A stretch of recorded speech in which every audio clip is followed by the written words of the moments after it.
Board of Commissioners special meeting for Thursday, December 10th at 7 p.m. Roll call, Manager Silka. Commissioner Stump. Here. Commissioner Atwood. Here. Commissioner Blasco. Here. Commissioner Zona. Here. Commissioner Bevan. Commissioner Gass. Here. Commissioner Haggis. Here, could everyone please stand and rise for the Pledge of Allegiance? I pledge allegiance to the flag of the United States of America and to the republic for which it stands, one nation, under God, indivisible, with liberty and justice for all. Any residents would like to speak tonight, you can please sign the book at the podium.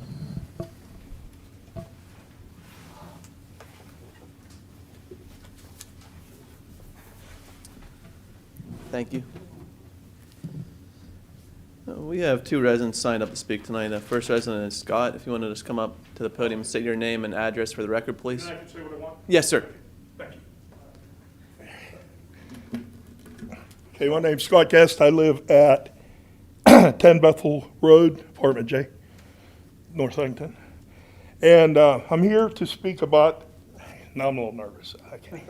Take your time. About bud. the social club at Hartford Heights Volunteer Fire Company. And I'm asking you folks to get help to get an audit done, a forensic audit done. I believe there's a lot of corruption, and I think for years and years, people have been taking money out of the place. Because if right now they have a roof over the truck room, it's leaking, the bar is not giving any money upstairs. Pre-COVID, I think the last 3 months, they give $1,000 a month, which don't even cover the utilities. Let me give you my background too. I'm a life member there. I joined in February of 1986, and I walked away February this year because of the corruption. I was on the bar committee, and I'm looking, why aren't we getting money upstairs? So I asked for an audit of the last guy that left, that was the bar manager. I was told it was too late to do an audit. We had issues in the past with the general account with money missing. I think you all remember that one. With the general account, where the bonding company had to take care of that. Let me see, I write this down. I talked to someone from the state. I'm doing everything but a chain of command, but I was trying to do some research to find out how much money we should be getting given from the social club. And I was told 60%.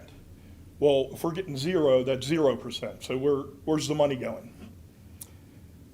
So I was on the bar committee as a trustee. I asked about the people, what they were making. I got screamed at and told it was none of my damn business. Quote. Let me see. And they also have illegal machines. So, if we're not getting money from what they have on the record, plus the illegal machine money, where's the money going? Merry Christmas, that's all I got to say. Thank you. Appreciate it, sir. Thank you. Next resident is Zach. Just your name and address for the record, please. Yeah, Zach Davies, 14500 Michael Drive. My question is the tax money for the fire department. Hartford Heights, it went missing. And I'm surprised the township didn't demand an audit then. And when I was there, the bond company says, I've never seen record keeping as bad. They would only cover a little bit of it than what's missing. So I'm surprised the township didn't make them do an audit. Over all this, 5 guys left there, walked out and said, this can't be like this. And now I'm concerned as a taxpayer, they can't get out the door to answer the fire calls. It's true. If you go back to 911 records, you'll see Circleville's coming down and Hartford Heights is still in the garage because they don't have enough guys. I'm concerned about that. Somebody's going to get hurt. So that's all I have to say. Thank you, sir. Responses since input, I believe, Jeff, maybe you could shine some light on, I believe, was it last year, year before audit, we did take a look at theirs and it went through a second kind of review. Yes, about 2 years ago, there was major discrepancies in some missing funds of the that the township gives through this fire relief fund. They were then placed under what was called administrative oversight to rectify that deficit of funds that were misappropriated for different uses, and to be made, for the township to be made whole.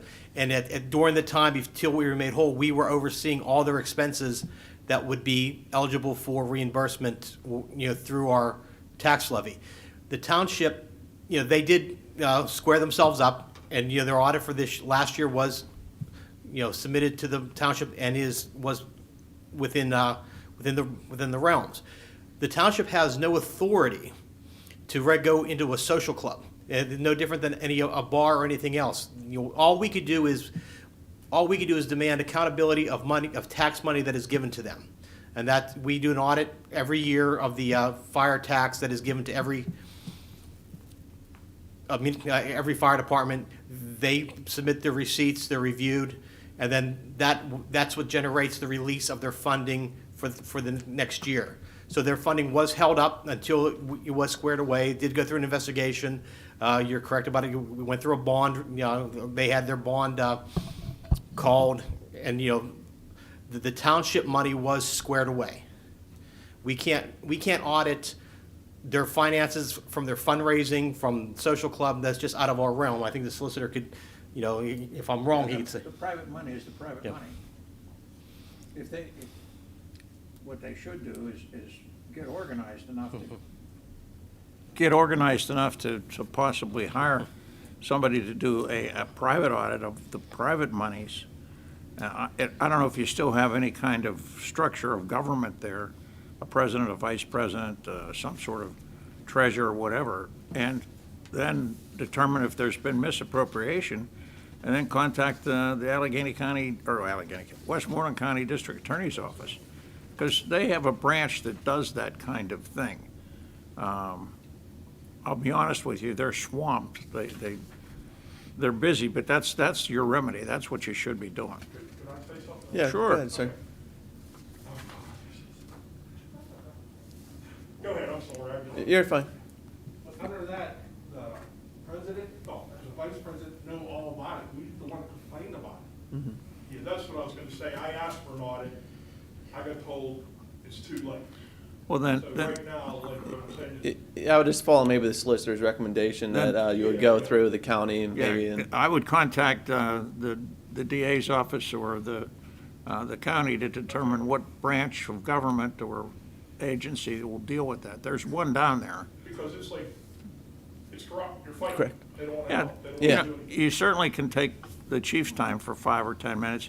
He might be able to refer you to something. I was gonna have Scott, I was gonna reach out to Scott. Yeah, okay, he probably has some places you can go contact. Yeah, I took some good notes on him. All right. on what he was I talking don't know about. how you understood all that. I got you, Scott, I'll follow up with them. Thank you very much. All right, thanks, Chief. You got it. Any other response, public input? All right, not seeing any work session discussion topics. Manager Silka? Okay, I have a few today. First being some proposed policy manual changes for the new year. And all three of these policy manual changes affect only management and non-union employees. The first one is vacation time accrual.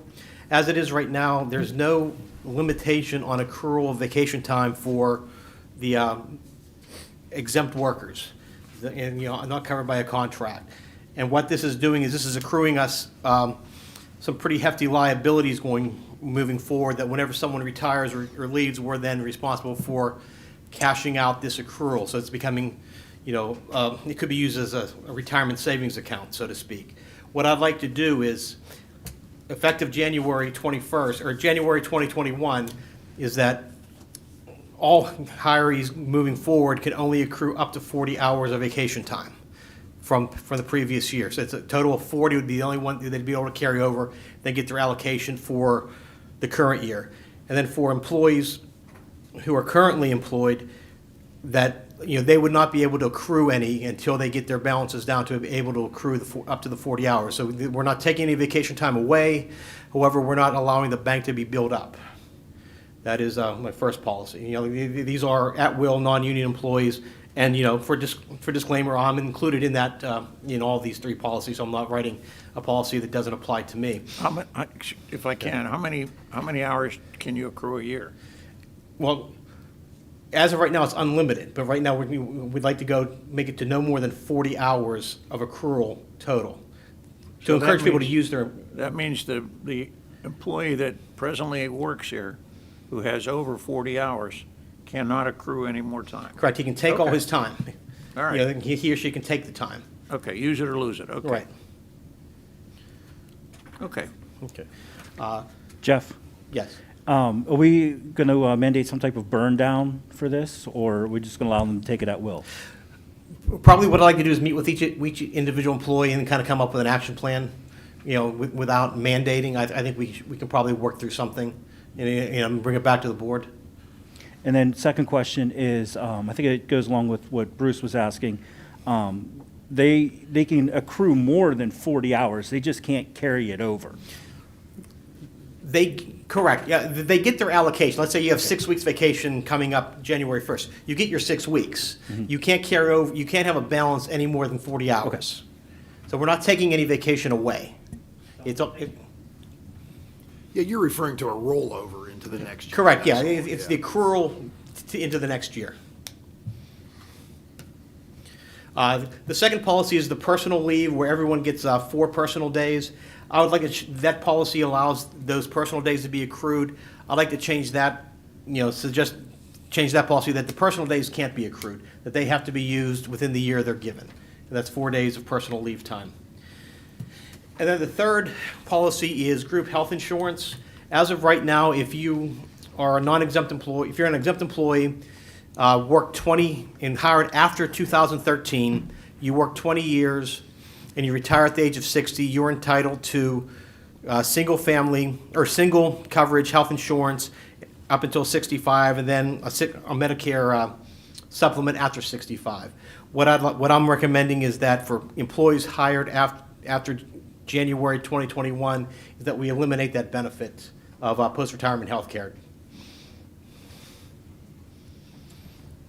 Any discussion on the policy changes? All right, put it on the agenda for next week. Okay, thank you. My second item is the police pension drop amendment. At the collective bargaining agreement that was approved last month, the drop pension was part of the collective bargaining agreement. What this is basically the ministerial housekeeping to amend our plan with PMRS to allow the drop to happen within the police pension. It's a standard ordinance from PMRS, and the plan, I just included addendum C, which is the only change, because it's a 22-page addendum. I didn't want to copy 22 pages of pension language for everybody to see. But that would, as of January 2021, allow the deferred retirement option program for the police. That'd be adopted as an ordinance at the next meeting. Jeff, are we going to use a tax qualified? PMRS does everything in-house, Okay. which is good for us. We don't have to go out and find a vendor to be a host, be a custodian to those funds. Any other questions? Okay, next is the adoption of Appendix A for our subdivision and land development ordinance. What this is a collection of construction details that are to be used for any work that is done within the township in our developments. As I put in my memo, this has been basically in the works for 5 or 6 years. I asked our engineer, Paul Christner, to kind of drive this through. Kind of got a little bit delayed with COVID, but we finally got this through, working with KU Resources, who've been on this, got this out of the drawer, and we'll finally have an Appendix A, because our CELDO was lacking an Appendix A up until this point. So this will be adopted via resolution as our CELDO allows those changes to be made. I'm sure everybody read every construction detail. Gonna say, is there any questions on that? I know Paul's not here, but. All right. Okay, and fourth on my list is the 2021 budget. We are kind of basically in the home stretch now. At the November meeting, the tentative budget was approved for publication and inspection. The 20-day notice went in November 27th for adoption on December 17th. We have the tax ordinance and the budget ordinance have been advertised, because the budget ordinance has to be advertised 10 days prior to adoption. And the tax levy ordinance was published to be adopted at the December 17th meeting also. And so we're on schedule. If there's any questions. I do have something. I feel we've reached a point where the township's finances have caught up to us. Previous boards of commissioners have allowed budgetary deficits and deficit spending, and each year the deficits have been made up by a reserve account. This account should have been, in my opinion, should have been maintained in order to allow for unseen projects such as the Haywood Road landslide that are very costly. The fiscal policy has kicked the can, so to speak, to the point where we have nowhere left to kick it. We're now debating on whether or not to cut invaluable resources such as the police dispatch department. Our township residents have been done a great disservice by previous boards, and it's now time to pay the piper, so to speak. The truth of the matter is we no longer have time for silence and status quo, and I will not stand by and allow fiscal irresponsibility to go unchecked, even if I have to take accountability. When I ran for office, I promised I would not vote to raise taxes. Unfortunately, I'm in a place where the responsible thing to do is to go against my word. I was not fully aware the situation was as bad as it currently is, and we must, as a community, bear the burden placed upon us by those elected before. I propose an increase in township real estate tax. I've asked Manager Silka to put together some options that would meet our needs with the least impact on our community as possible. I propose that we increase the real estate tax by 2.5 mil for 2021, and then 1 mil each year for the next 4 years. Also, in the spirit of doing what I can in this situation, I volunteer to decline my pay for this position until the budgetary deficits are mitigated, and encourage my fellow commissioners to do the same. Thank you. All right, well, I'm probably the only board member that you're somewhat calling out, Jason, but to speak on that matter, I've been probably a big stewardship of watching a budget since I've been elected. And the reason that we lowered taxes when we did is because we were creating a surplus of money, basically charging the taxpayers money and putting it in the bank, which at the time we felt that that was not right. So we lowered the taxes to a more acceptable level, so we weren't taxing the residents to put it in the bank. And the plan was to spend down that surplus money because it was the residents' money. And at the time, we decided to allocate a lot of that money towards road paving programs. We increased the road paving program, I believe, when I was first elected, to about 500,000 to upwards of $1 million plus. And one thing that residents often see is, oh, my street's paved. I see my tax dollars being in use. It's right in front of my house. So, I mean, to say that we were irresponsible, I take offense to that. Let alone, when we talk about the surplus, I worked with the previous manager to have a reserve fund that we would always keep 25% of our operating budget for, a rainy day fund, as you speak of. And then I believe this year's budget time, you talk about services, and I understand, yeah, maybe you could say we could increase taxes, but I try to limit the amount of taxes that we increase, because if you go around and talk to our residents, there are some residents that are maybe retired that are on fixed incomes that are getting their taxes increased every single year by the school district, and they're almost being pushed out of the community because they can't afford to live here anymore. So I am not in favor of increasing taxes whatsoever. And now I did speak on a matter of possibly eliminating some services that was a duplication of services. I know you can be against that. And like I've said before, I think the police dispatch that we run is top-notch. They do a great job. But at the same time, I have a hard time asking our residents to pay for duplication of services when we could be saving upwards of close to $500,000 a year. Jeff, I believe, in his budget synopsis said, if we would have not decreased, the taxes back when we did, we'd have maybe it was about $2.25 million back in our reserve. Well, at the same time, if we would have eliminated the police dispatch when I recommended it back then, we would have that $2.25 million in the bank. You can make a debate and say kick the can down the road. I kind of almost alluded to the fact that we were doing that. I don't want to tax the residents anymore. I want to look at our budget and say, where can we save money? And like I said, I don't want to see the elimination of people's jobs, but when I have to ask residents to pay more money when we're paying for a service twice, it looks like an easy option to me. So when you say we pay for the same service twice, does that, does the county dispatch keep up our databases for the township? and the other things, the other items that the current dispatcher for our township does? I mean, there is definitely a, I would say, correlation of having our own dispatch. They go through the call logs. They serve a great service to our officers. They can let the officers know, hey, we had a call there yesterday. This is what happened. Be aware of this. So there is a direct connection to the community. If we would go to 911 dispatch, if you toured it, I think the technology that they have is superior to ours because we just obviously don't have the money to allocate to it. Where you look at the cost benefit, I have a hard time asking our residents to pay another $500,000 a year for that service.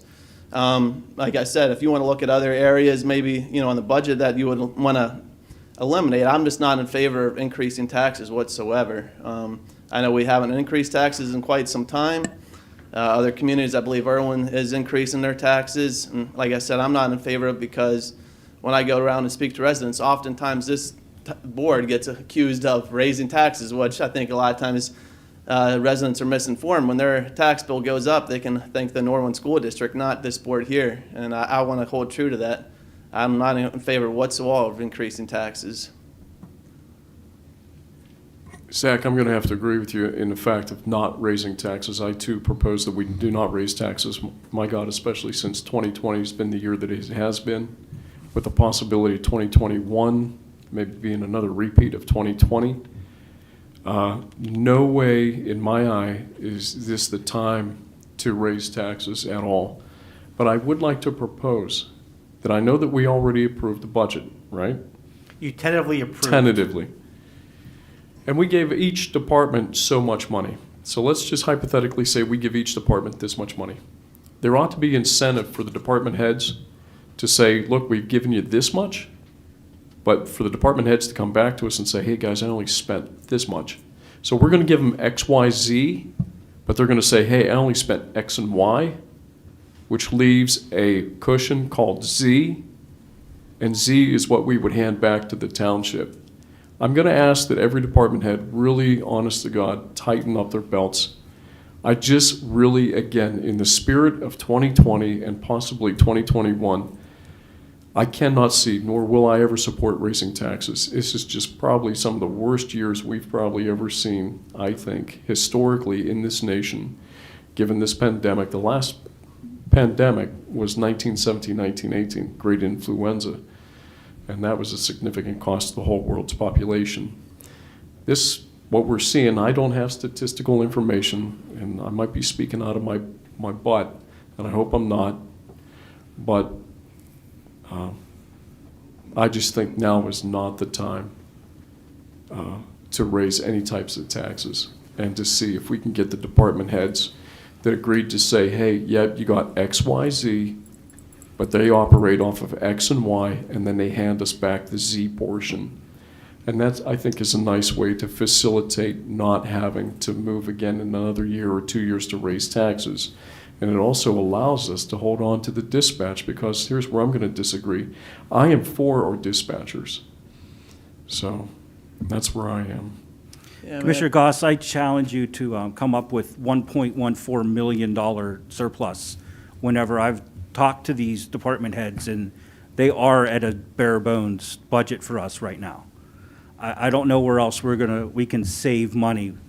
I feel we're kind of painted in a corner where, in order to balance the budget, we're going to have to raise taxes. There's nowhere else to cut. I will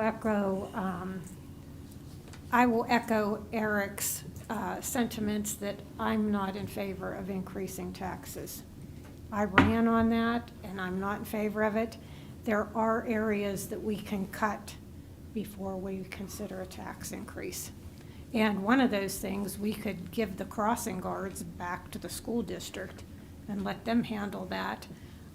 There's other little things that we can do, and I use this expression often, that drops of water make up the ocean. And we should be looking at little individual things because they add up to a lot. I'm not sure how well you guys can hear me, but I agree with Virginia, Zach, and Eric. And over my 3 years here, I've also been one to watch every expenditure. And now all the township department heads can tell you that I've voted against every single one of their pay raises. I've talked about the vehicle expenditures. I was open to the discussion of our dispatch because, not that I want to sacrifice that service, it's definitely a vital service to the township, but I feel we have to look at that. But I think Eric said this is not the year that we're going to raise taxes, nor is it going to be 2021. So we have to be smart about what we do. And as Virginia just said, every time I spot a $1,000 here, $2,000 here, that money adds up pretty quickly. So I cannot support any tax raises this year myself. Jason, I'll tell you what, though, I'll join you. I'll turn in my my salary as a commissioner, and I'll forego it for the next year, for 2021.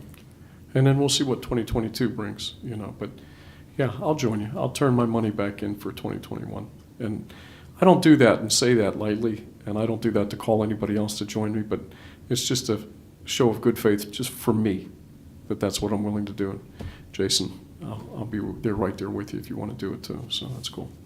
Thanks. My understanding is that we have to take that. Now, my own policy was that when I received anything from the township, this year I put it back into my ward by things that I saw that were needed. So in actuality, I have not taken any money from the township. It went back into my ward. Yeah, I'd like to say too, just to echo what the majority of you guys said. I'm against raising taxes. I think we can look elsewhere. And if, like you said, Zach, back when you started spending this money down, that was before all of us, you put more money into the road system. I think the roads in this township are in very good shape. Everything that I see, maybe that's where we can cut back and do less road work. I don't know. I know, I mean, we're just using liquid fuels money. We're not supplementing it all, if I'm not mistaken, this year. We have $30,000 of general fund that's going to go to crack Yeah. sealing, but all of our paving now is But, strictly to liquid fuels. Historically, and when our previous employee here, Andy Blanca, was here, at the time, we were on the schedule of paving a road. I think it was basically once every 32 years from our old spend. Maybe Rich could tell you, I mean, typical road usage around the township, you're looking, I guess, high life expectancy, maybe 20 to 25 years tops. So we weren't meeting that standard at all. I think we're moving closer, but we're not, I don't even think we're quite there to try to pave a road once every 20 years, if I'm not mistaken, just from the amount of roads we have and the amount of roads that we do pave every year. And like I said, at the time, that was a area that we were spending money. And I don't want to call it a one-time expense, but you spend it on infrastructure. It's not a recurring cost every year, right? So if we were to, there was other ideas, try to spend down that revenue, that would be a recurring cost for the township to either maintain it. So that was a decision we made at that time. And like I said to Jason, we weren't trying to spend down the money to spend down the money. It wasn't right for the township to tax residents to put money in the bank. And that's what we were doing at the time. So that's why we decreased the taxes and spent it on things that the residents would see. The streets paved in their front driveway, they can see that and see their tax dollars at work. And I agree with that. I think I said last month too that I would support keeping the dispatch for the police. And I know we have a cost of that dispatch and it's something like $400,000 or $500,000. I think if you get rid of that, you're not getting rid of that total cost because you're still going to need people there to Correct. do a lot of that work. So all of that cost isn't going to come out of the budget. There's still going to be costs involved. I'm sure you're still going to have civilians down there doing work that those dispatchers. Yeah, we would have a few clerks or whatnot. Right. The net savings would be $400,000 with 2 clerks being retained. Okay. Yeah, and I'm for that. Again, I have experience with and that's, I'm not going to get into all that today. That's an argument for another day, but I have experience with the state police trying to go to a consolidated dispatch across the state, and it didn't work. Granted, this county's a little bit different. 911 is working in this county. However, I think there's just more advantages to having our own dispatch. But again, that's an argument for another day. Yeah, don't get me wrong, I definitely do not want to raise taxes. I just feel that we're in a position with a over $1 million budget deficit that's something that is unfair to our residents, that we should address rather than just kind of stay silent and say, oh, we'll just take it from the reserve. I will not support a budget that has a deficit, and, that will show next week as well.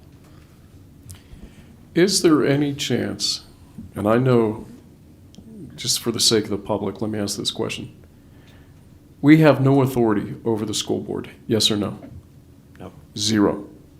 All right, so it's important. I want everybody to know that out there because, again, Zach, I'm going to go with what you said earlier, that unfortunately a lot of people are getting misinformation, and misinformation can ruin people's lives and create violence and anger and frustration. And I understand about violence, anger, and frustration, but when it's misappropriated or given based on misinformation, I think the information needs to be corrected.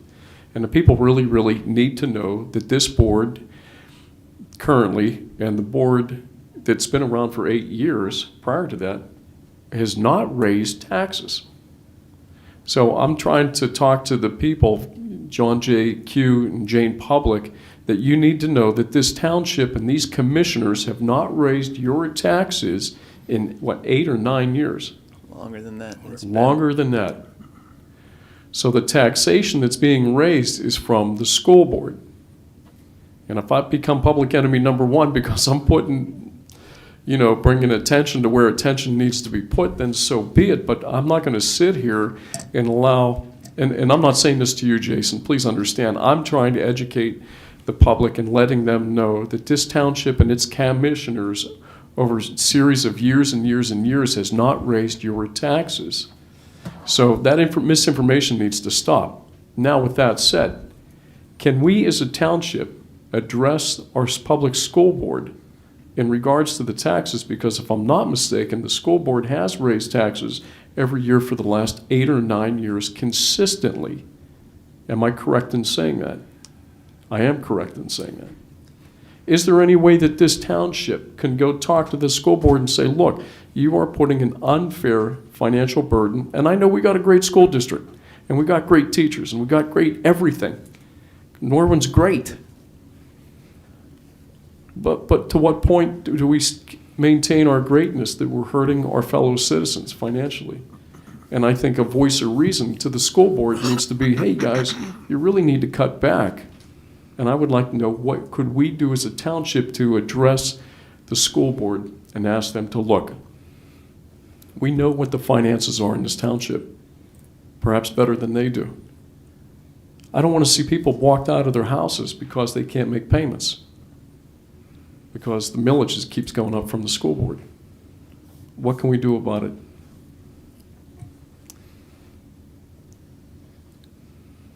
I would suggest there's really nothing you can do about it other than going to vote and maybe vote for a school board member that you closely align to. I mean, you could send them a letter, but I don't think that letter is going to, we could, as a board, send them a letter, but that's probably not going to do too much, to be honest with you.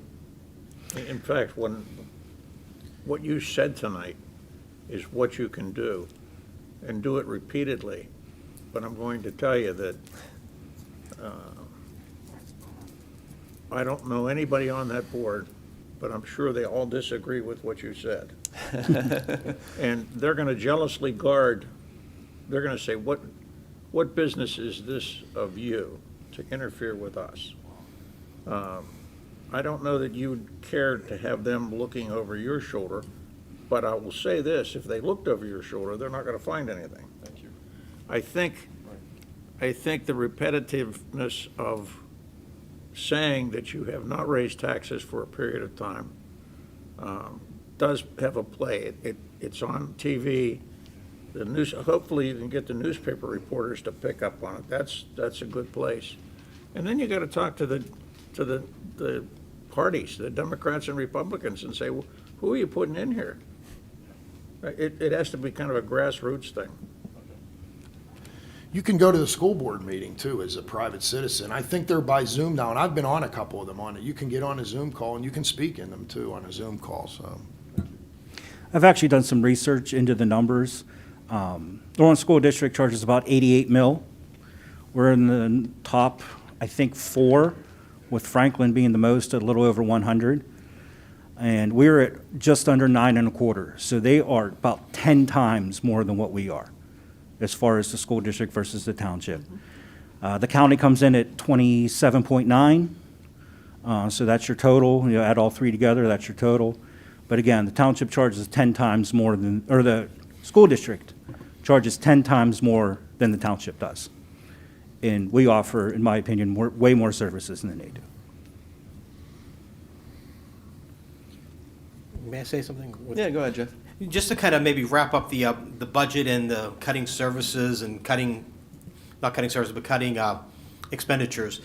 You know, in the budget message this year, I did put that if we adopt the budget as is with the $1 million deficit, we don't plan to spend to that $1 million deficit. We're putting a balance, but there's always some opportunity to cut. But at the same time, there's also my expectation that we're going to have probably in March a strategic work session on the budget to basically start the 2022 budget process in March. That to have the directors come in, kind of outline what their services are, what their costs are, what their needs are, what their current unfulfilled needs are. That way, whenever we go into the August, September, there's a much broader knowledge base for, you know, what number we're going to set the budget at and what number gets what service. So that I understand, you know, we've cut. I've asked my budget. I think I've asked my directors every year to cut. We're at the point where we're cutting 1,000 here, 1,000 there. That doesn't get us to $1 million very quickly, but I think we will have those discussions coming up through the spring about where we need to be as a township. I was going to say historically too, just going back through my memory, I don't think often, if ever, we spend over budget. I mean, like I think, Eric, you were saying, you know, reach out to the directors. I mean, I think they do a diligent job every year being right at budget. I think 9 times out of 10, if not more, they're under budget. So, I mean, I think that process has been in place for quite some time, but I know the directors will do it forward and keep moving forward in that same direction. I think that's like what Jeff's saying about that $1 million. Even in the budget proposal, it's drafted to use that $1 million from the surplus, but that $1 million might up only be in $500,000 at the end of the year. Any other discussion about the budget? All right. Okay, I have one more that's not on the agenda. It's, you know, the COVID operation plans going forward. As you know, we went to a platoon system this week as we saw cases surge. So we're operating at 50% staff, which is within the realm of the Department of Health or a public-facing agency.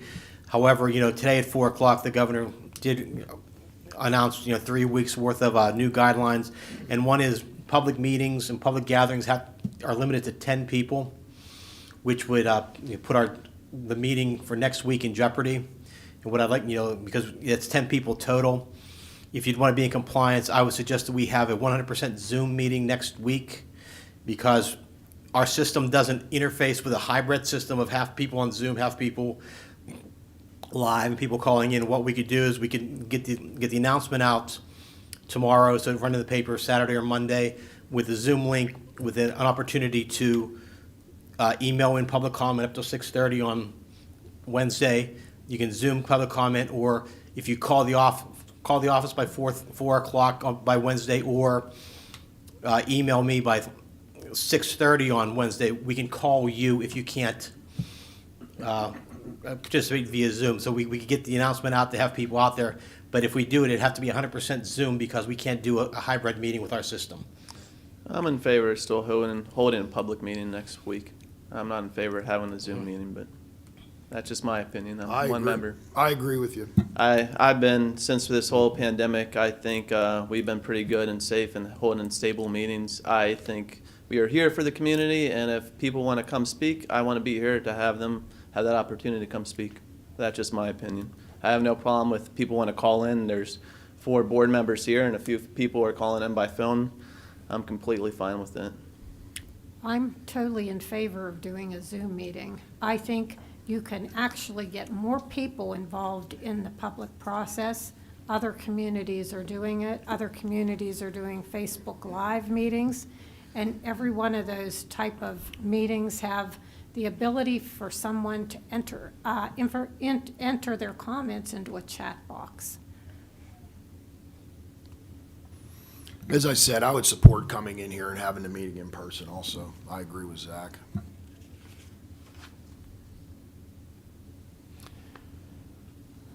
Virginia, Jeff, I totally hear what you're saying, and I really, really do, and I respect both what you're saying. But if we're having to go ahead and make a decision tonight, I'm going to have to agree with Ron and Zach for that I think I want the public to be able to see our faces, and I want them to know that we're here for them, and that we're going to weather this storm. And I know you guys feel the same way. I mean, we're all in this on this together. There's nobody trying to duck out, and I understand that. But I just really, I want to be present for the people here. So that's where I'm going to take my stand, if I may. The problem with holding a meeting here, and you have over 10 people in the building, you're really violating the law. So, and you're really putting liability on the township. It's a Because if government, somebody, governor's recommendation, it's not a law. it was an order today. It was an order, from my understanding, it was an order. Could I get, Mr. Dice, could we get your opinion on this? I'd pack the place. I think the guy's out of his mind. I mean, tell me why at Christmas he shuts the place down when all of the other days in September, October were okay to do certain things. He just amazes me. It's a political thing. That's what I think. That's my constitutional right to say that. I'm not saying it as an attorney. I believe that his orders, the first time, were taken to court. A judge ruled them unconstitutional. The administration asked for a stay so that they could still enforce them. A judge did not give him a stay, and the administration appealed it, and the appeal hasn't been heard. It's unconstitutional what he's doing. He knows it. If we were rolled against it by a court and we continued to do it, we would have faced consequences. This idiot that's in the governor's office, and again, it's my constitutional right to say that, right? Yeah. He can get away with what he's doing, and it's absurd. And I say we keep coming here in person. That's unenforceable. It's already been ruled unconstitutional. It's unconstitutional. Mr. Dice, I believe under the emergency acts, we can have a non-physical quorum here as long as we have quorum remotely. So if somebody calls in, we'll establish the quorum if we only have 3 people here. Yes. So, I mean, I think there's at least 3 board members say they're going to show up next week, if not maybe more. So I think we'll be okay with that, Jeff. Be open, Yeah, okay? you don't have to have a physical quorum here during this period of time. Yeah. So what about the liability? Say we run this meeting. I would hope that someone would come knocking on the door here and saying, we're ashamed that you had a public meeting. I would love to have that argument with them. Tell them to come. But what if somebody gets sick here? What if we get because sick in says- Walmart, though? You can get sick in Walmart. Walmart's open. The state stores are open. They close everything else, but he's leaving the state stores open. What if I get sick in a state store? Can I sue somebody? No. Well, so far. Number one, how do you prove it? Well, Wolf got sick from the state police. Didn't you hear that? He blamed the state police for getting him sick. But other stores are open and other places are open, and if you get sick, you get sick. There's no liability for anybody. Well, Congress, the federal Congress is trying to pass a law. I should say that the Senate is trying to pass a law to eliminate that liability, but that has not passed. So you really. Why is no one suing anyone? I'll go to Walmart and lick the door handles in and get it, and then I'm going to sue them. I mean, that's crazy. I just, when I ran for office, I was bound and determined that this township was not going to get itself into lawsuits and become cash cows for people. So, I would just ask, has anybody heard of one lawsuit over COVID?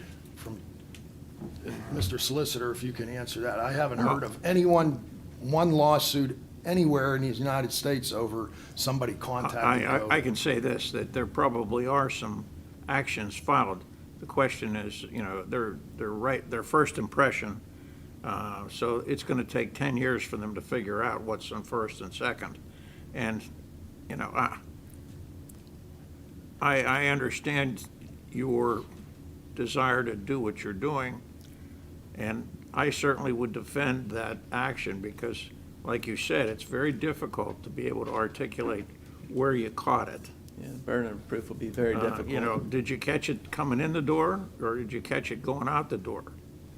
You know, or did you catch it inside? And if they can't prove that, then they've got some work to do. I think that's all you can say about it at this point. So if all the commissioners were here, and Jeff was here, and Bruce, you were here, and you were here, that's 10 of us. And what happens if we were to say that all 10 of us show up, but then we have the public call in or text on a cell phone or anything like that, and somebody, like let's say we use my telephone number, and people can call in on my telephone number. Uh-oh, Rich, I'm getting a look at you. Yeah, go ahead, Eric. Give your telephone number out to everybody. Give my telephone number to everybody, and then they can text in, or I would ask that they would text. Are you trying to get in under the 10 rule? Yeah, correct. Okay. Yeah. Why take all the time? Yeah, it's not, I mean, Okay, if people want to come, Okay. I think by all means. It's just an option. Yeah. That's the reason why I only bring it up. It's just an Good option. faith option, But if people want to come, they can come and speak. That's why I want to be open for business, and that's why I continue to say that we come and have our meetings in public. Oh, for sure. I Yeah. want us to be in public. I And then really if do, people but are more comfortable, by all means, they can email any of us or the manager. If Yeah, they're- nothing they're- stops they're- them from doing that If they're now. uncomfortable Correct. coming and being at the meetings because of, the virus going on, they can do that. But if not, we're here, we're open for business. By all means, come to the meeting next week. okay. All right, very good. Cool. That's all I have for my portion of the agenda. All right, I don't believe there's anything on for plan and engineering topics, but we do have one piece of old business, Manager Silkin. Yes, the backyard chickens, the zoning amendment, we did provide a draft ordinance and conditional use table. And since it is a zoning ordinance, it does take a little bit different approach to passing, which if it would be approved for publication at the next meeting, public hearing would have to be held, and then it also would have to be sent to the our planning commission, as it didn't generate there, and it also had to be sent for 30 days prior to adoption to the county planning commission for their comments, and then we'd be able to vote on the ordinance. So that's the ordinance, and then the fee for the hearing, which we talked about $590, which is our actual cost. That would be done as a revision of our fee ordinance, which is usually done by resolutions. That wouldn't be in the ordinance. So what Jeff says, it's going to take at least 2 months, maybe 3, to get it passed. Once you tell them you're okay with what it is. I have 2 questions. First off, the 590, that is a one-time or an annual? That would be one time per hearing. So if we have 5 people that want to have a hearing, it's going to cost 5 people $590, because every hearing's a separate publication and a separate transcript. But the same people do not have to renew that, correct? No, once you get the conditional use runs with the land. Okay. Second question is on the table, Exhibit A. What is the difference between use number 5 and use number 15? Both say farms, livestock, poultry, or backyard chicken? Backyard chickens are exclusive to backyard chickens. The farm poultry in the ordinance, that's any type of farm animal. That goes to the cows, to the pigs, to unlimited chickens. The backyard chickens, to have chickens in backyards is a conditional use that would, the condition would be set case by case by the Board of Commissioners. So that follows the, 5 or 10 acres? The current Yes, 15. 15 follows, if you have the qualifying acreage, you have the right to use that property for agricultural purposes. All right, thank you. And I'll still express my opinion on this. We could make this a lot simpler and take the work off of staff by doing a simple ordinance, and it would be a lot less expensive for the citizens. And we're talking about 4 chickens here. We're not talking about a whole farm. We're talking about 4 chickens. All right, I believe it was before previously the board's pleasure to move forward in this direction, and I don't want to go back into the chicken debate, but I echoed, I compromised more than my own opinion I wanted to, but there wasn't compromise from the other side, so that's why we are in the situation we are currently in. All right, any further board comments? If not, I just need a motion. Motion to adjourn. Second? Discussion? All those in favor by saying an aye. Aye. Opposed? Motion passes. Meeting adjourned at 7:52. Executive session to follow.